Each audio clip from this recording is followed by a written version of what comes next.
recite some Pride and Prejudice. Don't ask me how they correlate, but before we get into it, as always, we'll do the fit check, the fit check.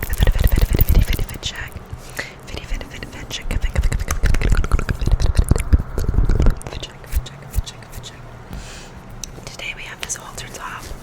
Halter top. I did get a little bit of a sunburn. You can sort of get it till it's very minor.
Do you think anything might tempt me to accept the hand of the man who has ruined perhaps forever the happiness of a most beloved sister?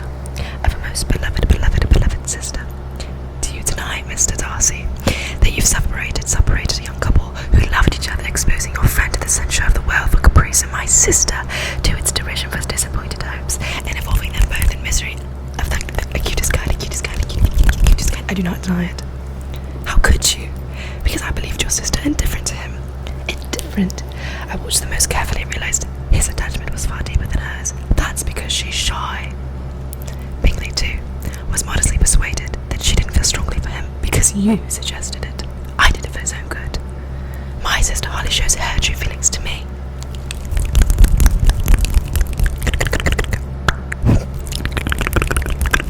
I suppose his fortune had some bearing on the matter. No, I wouldn't do your sister the dishonour. Though it was suggested. What was? It was made perfectly clear that an advantageous marriage. Did my sister give that impression? No. There was, however, I have to admit, the matter of your family. Oh, what of connection? Mr. Bingley didn't vex himself about that. No, it was more than that. How, sir? It was more than that. How, sir? It pains me to say this, but it was the lack of... He did not say that in the movie. He did not say that. It pains me. It did not pain him. He went right in. I'm pretty sure he went right into the pain. That's too good. It pains me to say this. No, it does not. It was a lack of propriety shown by your mother, your three younger sisters, and even on occasion your father. Forgive me. You and your sister I must exclude from this. And what about Mr. Wickham? Mr. Wickham? What excuse can you give for your behaviour towards him? You take an eager interest in that gentleman's concerns. Oh yes, he told me of his misfortunes. Oh yes, his misfortunes have been very great indeed, very great indeed. You have ruined his chances and yet treat him with sarcasm. So this is your opinion of me. Thank you for explaining so fully. Perhaps these offences might have been overlooked if your pride had not been hurt. My pride, by admitting scruples about our relationship. Could you expect me to rejoice in the inferiority of those circumstances, of your circumstances? And those are the words of a gentleman.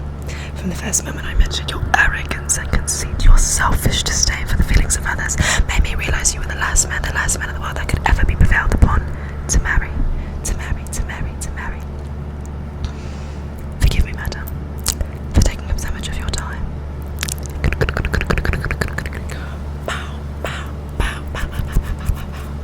I wanted to do it in soft-spoken. So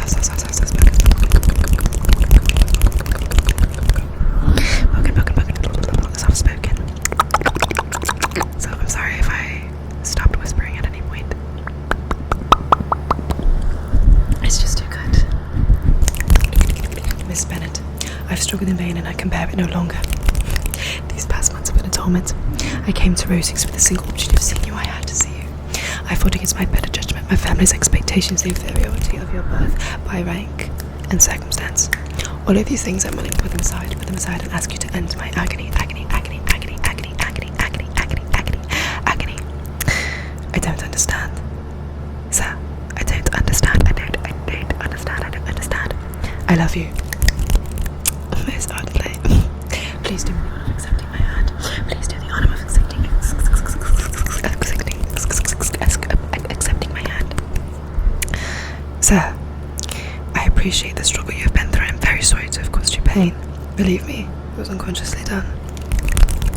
Is this your reply? Yes, sir. Are you... You're laughing at me? No. Are you rejecting me? I'm sure that the feelings which, as you've told me, have hinged your regard will help you in overcoming it. Might I ask why, with so little of endeavour of civility, I am thus repulsed? I might as well inquire why, with so evident a design of assaulting me, you chose to tell me that you liked me against your better judgment. If I wasn't civil, that was some excuse. Believe me, I didn't mean it, but I have other reasons. You know I have. What reasons? Do you think anything might tempt me to accept the hand who has ruined, perhaps forever, the happiness of her most beloved sister? Do you deny it, Mr. Darcy, that you've separated a young couple who loved each other, exposing your friend to the censure of the world for caprice, and my sister to its derision for disappointed hopes, and involving them both in the misery of the acutest kind, acutest kind, acutest kind? I do not deny it. How could you? Because I believed your sister indifferent to him. Indifferent? I watched them most carefully and realised his attachment was far deeper than hers, because you suggested it.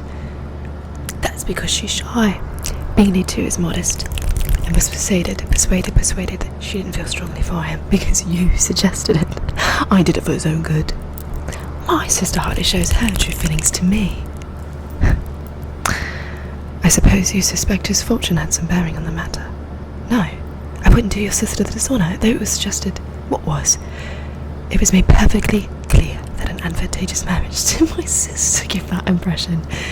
No, there was, however, I have to admit, the matter of your family. Oh, what of connection? Mr. Bingley didn't vex himself about it. No, it was more than that. How, sir?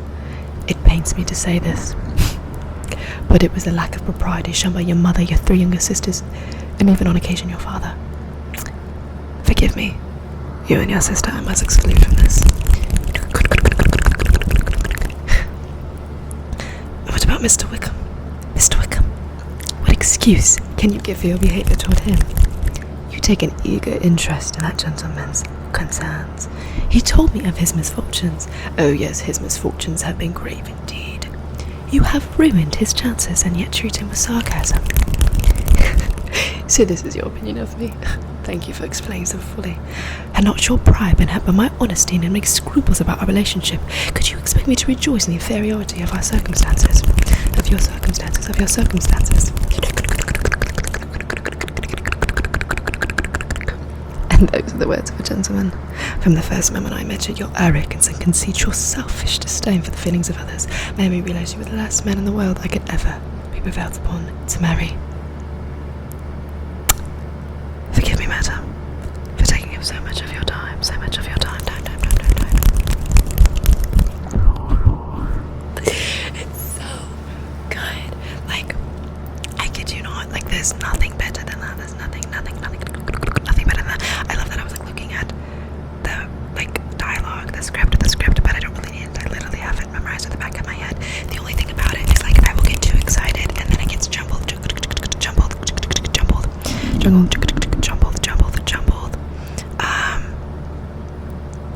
In my mind, 2005, the 2005 one is superior, but the old one is good as well, good as well. Like, I just love them.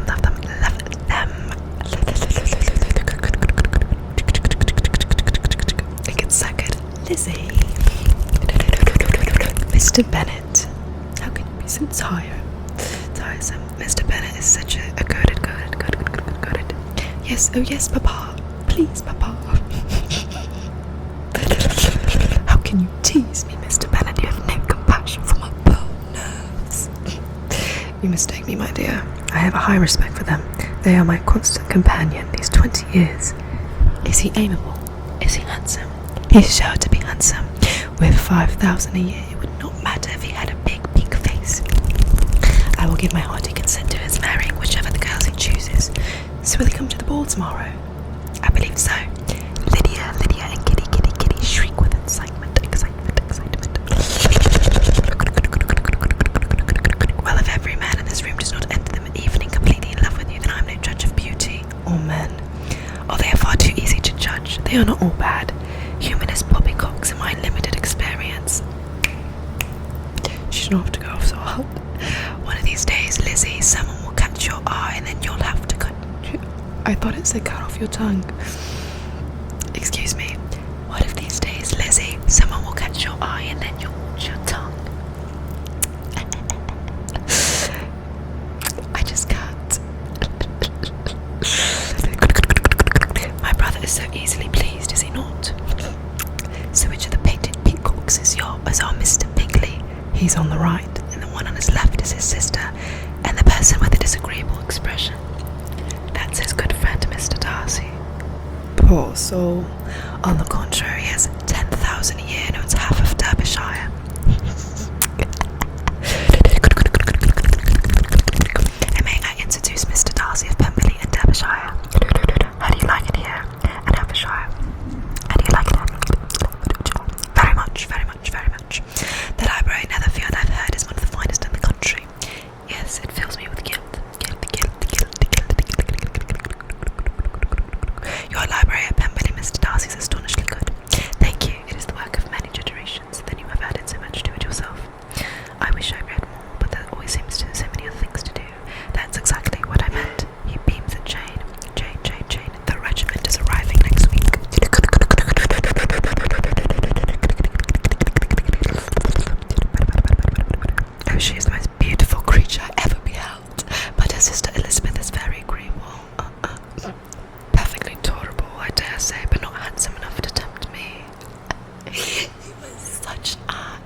her smiles, for you are wasting your time with me.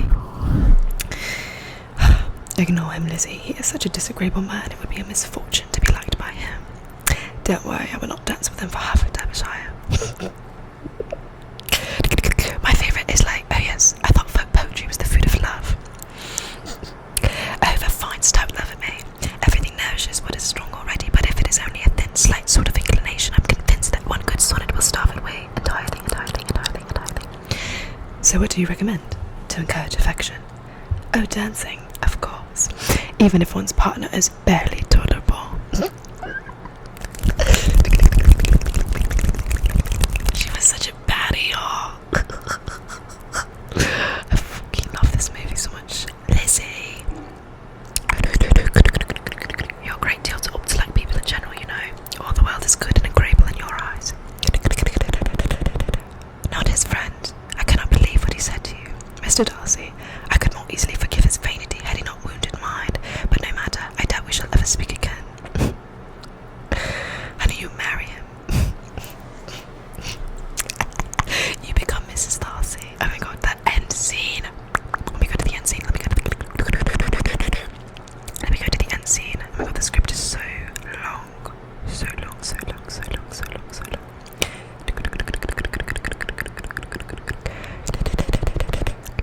The man came. Mr. Darcy was at your wedding. He was the one that discovered us. He knew where to find Wickham, you see. But don't tell anyone. Shh. He told me not to tell. Darcy at your wedding. Come on, Wickham, you've got to play. Oh, yes, come on. Wickham's like looks bashed, a trapped man. What has he let himself in for? The things he did for Darcy, the things that Darcy did for Elizabeth is just... It's so good. It's so good. I love this scene in the 2005 movie where Bingley is kind of like hyping himself up to go and talk to Jane again, to say he's been an insufferable ass. And like they're role playing in the little field, you know what I'm talking about with Darcy. So cute.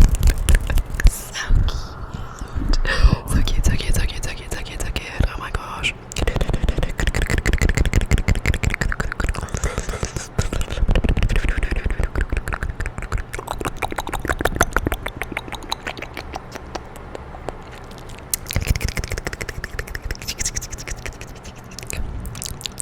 I've acted so stupidly. Had I been in love, I could not have been more blind. I think you are in great danger of making him as much in love with you as ever. I'm sorry though. It came with Mr. Darcy. Oh, Jane. What do you mean? It is him. He's back. He's come again. He's come again.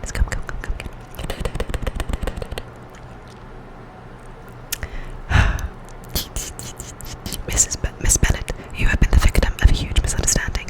Suffice to say, I've been an incompressive ass, and therefore I would like to ask you. Yes, 100 times, yes. I share them two together. They thought me indifferent. That poison by his malicious sister. Bravo, that's the most unforgiving speech you've ever made, Lizzie. If I could but see you so happy, if there were such another man for you. Perhaps if I have very good luck, I may meet with Mr. Collins. Oh my god, Mr. Collins. With the, which one of my cousins shall I thank? With the freaking potatoes. With the fine boiled potatoes. I bought my sister a crew neck that says that, with fine boiled potatoes. It's too good. Oh my god, the scene when Lady Catherine de Bourgh shows up. I like the book better. I like that they went outside and had a little walk and talk rather than have the conversation in the house with everyone eavesdropping. I really liked the way the book did it better with Lady Catherine de Bourgh. Lady Catherine de Bourgh is such a snake. I love her. I'd love to play a character like that if I ever acted. I love pretentious, like Mademoiselle characters. I think they're hilarious. It'd be so fun to play. But when Darcy knows that, you know, his aunt showed up, that Lady Catherine de Bourgh showed up, and he shows up like in the field just walking, and he just gets more and more disheveled as the movie goes on. Like the loosened like shirt, the loosened blouse, the fog. Oh my god, it was cinema. You can be at no loss, Miss Bennett, to understand why I am here. Indeed, you are mistaken. I cannot account for this honour at all. Miss Bennett, I warn you, I'm not to be trifled with. A report of a most alarming nature has reached me that you intend to be united with my nephew, Mr. Darcy. I know this to be a scandalous falsehood, though not wishing to injure him by supposing it possible, I instantly set off to make my sentiments known. If you believed it impossible, I wonder you took the trouble of coming so far. Dear, it contradicted Miss Bennett. Your coming here will be rather a confirmation, surely, if indeed such a report exists. If, do you then pretend to be ignorant of it? Has it not been industrial circulated by yourself? I have never heard of it. And can you declare there is no foundation for it? I do not pretend to possess equal frankness with your ladyship. You may ask the questions which I may choose not to answer. This is not to be borne. Has my nephew made an offer of marriage? Your ladyship declared it to be impossible. Let it be understood. Mr. Darcy is engaged to my daughter. Now what have you have to say? Only this. If that is the case, you can have no reason to suppose he will make an offer to me. Oh, obstinate girl. This union has been planned since the infancy. Do you think it could be prevented by a young woman in inferior birth, of no importance in the whole world and wholly unheir to this family, whose own sister elopement resulted in a scandalously patched-up marriage only achieved at the expense of your uncle? Heaven and earth, the shades of Pemberley have been thus polluted. Now tell me once and for all, are you engaged to him? I am not. And will you promise never to enter in such an engagement? I will not, and I certainly never shall. Allow me to say the arguments which you have supported this extraordinary application have been as frivolous as the explanation was ill-judged. You have insulted me in every possible way. You have insulted me in every possible method, and I can now have nothing further to say. I must ask you to leave immediately. Good night. Good night. Good night. I have never been thus treated. I've never been thus treated in my entire life. Lizzie, what on earth is going on? Just a small misunderstanding. Elizabeth walks into the open countryside. The mist is starting to evaporate. From out of the mist in the distance, a figure emerges. Her heart misses a beat. She is alone, vulnerable. Then she sees it is Darcy. Mr. Darcy, what are you doing out here so early? I could not sleep. Me neither. I have been up most of the night. Mr. Darcy, I must thank you for your unexplained generosity to both my sisters. I know what kindness you have done for poor Lydia, and suspect your hand in the happy resolution for Jane also. I am alarmed that you know what I have been so earnest to keep silent, but you must know that your happiness was one of my prime inducements. You have to know. Everything, all of it, is for you. Let me out of my containment, like feral. Okay, continue.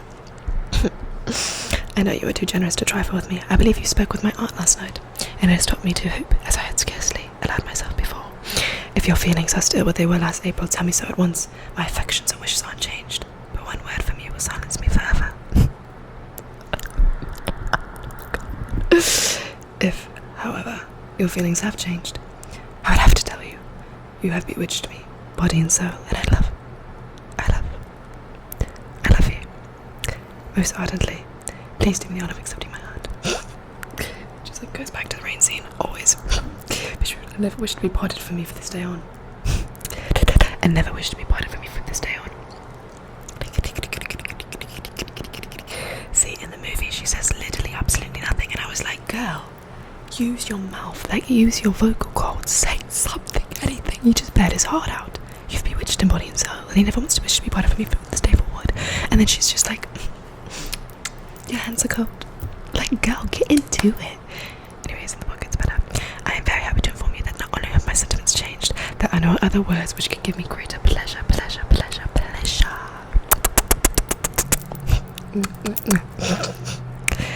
What on earth are you doing here? Lizzie, are you out of your senses? I thought you hated the man. No, Papa. He is rich, to be sure, and you will have more fine carriages than Jane, but will that make you happy? Have you no objection, then your belief in my indifference? None at all. We all know him to be a proud and pleasant sort of fellow, but this would be nothing if you really liked him. I do like him. I love him. He's not proud. It's I who's been prejudiced, who didn't realise. You don't know him, Papa. If I told you what he's really like, what he's done. What has he done? Darcy, in an agony, paces up and down the lawn. He looks up at the library window. Mr. Bennett stares at his daughter. Good Lord. I must pay him back. No, you mustn't tell anyone. He wouldn't want it. You see, and he and I are so similar. We've both been so stubborn. God, this movie's so good.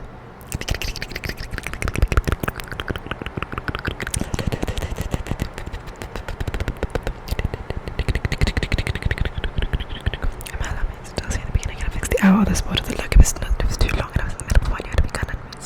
remind me for my impertinence. For the liveliest of your mind I did. You may as well call it impertinence, though make a virtue of it all by all means. My good qualities are your protection, and you ought to exaggerate them as much as possible. And in return it belongs to me to find occasions for teasing and quarreling with you as often as may be, and I shall begin directly we draw back that figures diminish smaller and smaller under the immense star-speckled sky, fainter and fainter the sound of music and laughter. Mrs. Darcy, Mrs. Darcy, Mrs. Darcy, what am I to call you when I'm cross? God is divine. My pearl, that is but in very special occasions. And what am I to call you when I'm cross? What am I to call you when I'm pearl?